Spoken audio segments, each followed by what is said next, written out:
नमस्कार दोस्तों, स्वागत है आप सभी का फिर से एक बार हमारे हिंदू धर्म दर्शन यूट्यूब चैनल पर।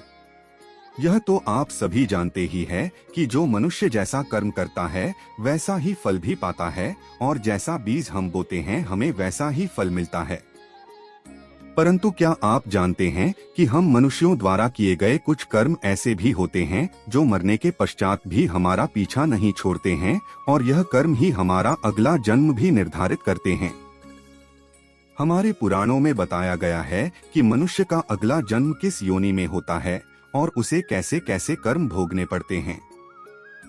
गरुड़ पुराण विस्तार से इस संबंध में हमें जानकारी प्रदान करता है और आज हम आपको गरुड़ पुराण से लिए गए ऐसे ही कुछ 10 कर्मों के बारे में बताएंगे जिनके आधार पर मनुष्य विभिन्न प्रकार के पशुओं की योनियां प्राप्त करता है।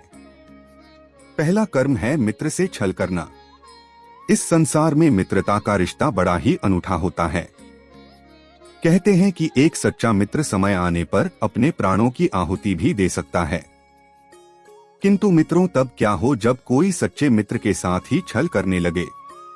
गरुड़ पुराण में ऐसे लोगों के संदर्भ में विस्तार से बताया गया है कि जब कोई व्यक्ति अपने मित्र से छल कपट करता है तो मृत्यु के बाद उसे नरक तो जाना पड़ता ही है, साथ ही साथ उसका अगला जन्म पहाड़ों पर रहने वाले चील के रूप में होता है। उसे मरे हुए पशुओं का सड़ा गला खाकर जैसे तैसे अपना जीवन यापन करना पड़ता है। दूसरा, धर्म का अपमान करना। मित्रों, इस संसार में आपको कई ऐसे व्यक्ति मिल जाएंगे जो अपने धर्म के साथ साथ दूसरे धर्मों का भी सम्मान करते हैं। वहीं कुछ लोग ऐसे भी होते हैं जिन्हें दूसरों के धर्मों से तो चिढ़ होती है परंतु अपने धर्म को भी तुच्छ दृष्टि से देखते हैं। ऐसे लोग पुराणों में लिखी हुई बातों को नजरअंदाज करके अपनी अल्प बुद्धि का परिचय देते हैं। इन लोगों के संदर्भ में गरुड़ पुराण कहता है कि मरने के पश्चात इन्हें नरक मिलेगा और साथ ही इनका अगला जन्म कुत्ते के रूप में होगा। यह कुत्ते अपनी स्वभाव के कारण गली गली में भौंकते रहेंगे परंतु ना तो इनकी कोई बात कोई गौर से सुनेगा और ना ही कोई प्रतिक्रिया व्यक्त करेगा। फिर जब इन्हें अपनी भूल का आभास होगा तब जाकर यह अपनी श्वान की योनि से मुक्त होंगे। तीसरा, अपनों का अनादर करने पर। दोस्तों, इस संसार में किसी भी मनुष्य का जीवन बिना उसके परिजनों के सहयोग के संभव नहीं है। इसमें माता पिता और गुरुजनों की तो बात ही अलग है। आप तो यह भली भांति जानते ही हैं कि किसी भी मनुष्य को शिखर पर पहुंचाने का कार्य केवल गुरु ही कर सकता है। जो व्यक्ति अपने माता पिता और गुरु की अवहेलना करता है या अनादर करता है वह मृत्यु उपरांत पुनर्जन्म तो लेता है परंतु कई बार प्रयास करने के बाद भी गर्भ से बाहर नहीं आ पाता है। गर्भ के भीतर ही उसकी मौत हो जाती है। चौथा, ज्ञान को न बांटने वाला। दोस्तों, यह तो आप भली भांति जानते ही हैं कि हमारे सनातन धर्म में ब्राह्मणों का कितना महत्व है। धर्म के अनुसार संसार में कोई भी यजमान चाहे वह कैसा भी हो, चाहे वह भले ही अपनी ओर से दक्षिणा देने में समर्थ न हो तो भी ब्राह्मण का यह दायित्व है कि वह अपने ज्ञान से उसका भी कल्याण करे। परंतु यदि कोई ब्राह्मण ऐसा नहीं करता है तो इस जन्म में तो उसकी ख्याति खराब होगी ही होगी। अगले जन्म में उसे बैल बनकर धरती पर आना होगा और फिर उसे आजीवन अपनी गलतियों पर पश्चाताप करना पड़ेगा।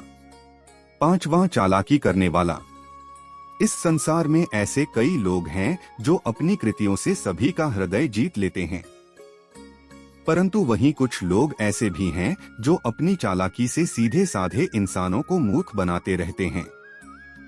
ऐसे लोगों के बारे में गरुड़ पुराण में बताया गया है कि ये लोग अगले जन्म में उल्लू बनते हैं और अपनी चालाकी का पश्चाताप करते रहते हैं। छठा, बड़ों का अपमान करने वाला।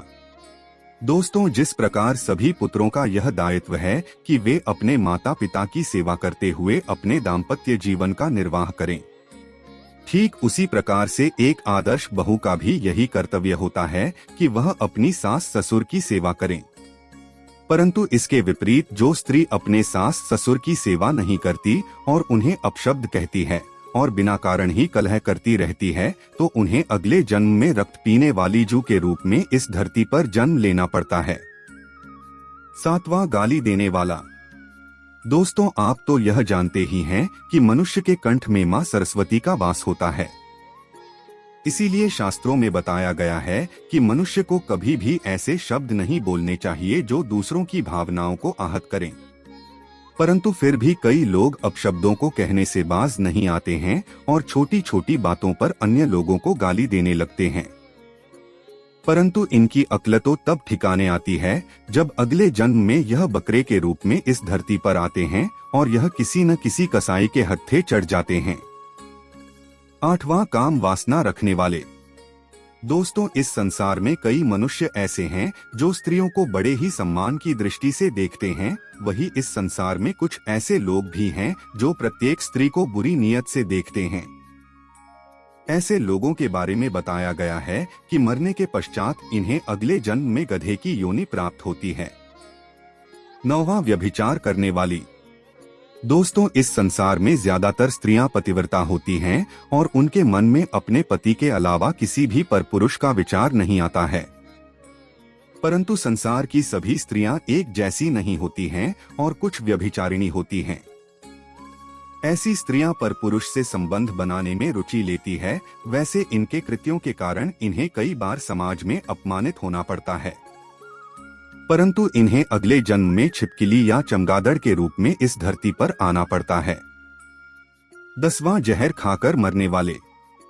दोस्तों, शास्त्रों में हमें यह बताया गया है कि मनुष्य का जीवन हमें बड़ी ही कठिनाइयों से मिलता है, परंतु फिर भी हम में से ही कुछ महा अज्ञानी लोग व्यर्थ की सांसारिक बातों से घबरा जाते हैं और भगवान द्वारा दिए गए इस अमूल्य जीवन को व्यर्थ ही तबाह कर लेते हैं। ऐसे लोगों के संदर्भ में गरुड़ पुराण कहता है कि इन्हें अगले जन्म में सर्प बनकर धरती पर आकर अपनी भूल सुधारनी पड़ेगी। दोस्तों, मनुष्य जन्म बहुत मुश्किल से मिलता है, इसलिए हमें इसका सही उपयोग करना चाहिए और परमात्मा का ध्यान करके मोक्ष की प्राप्ति करनी चाहिए। मित्रों, आज के लिए बस इतना ही। जब तक के लिए जय श्री राम।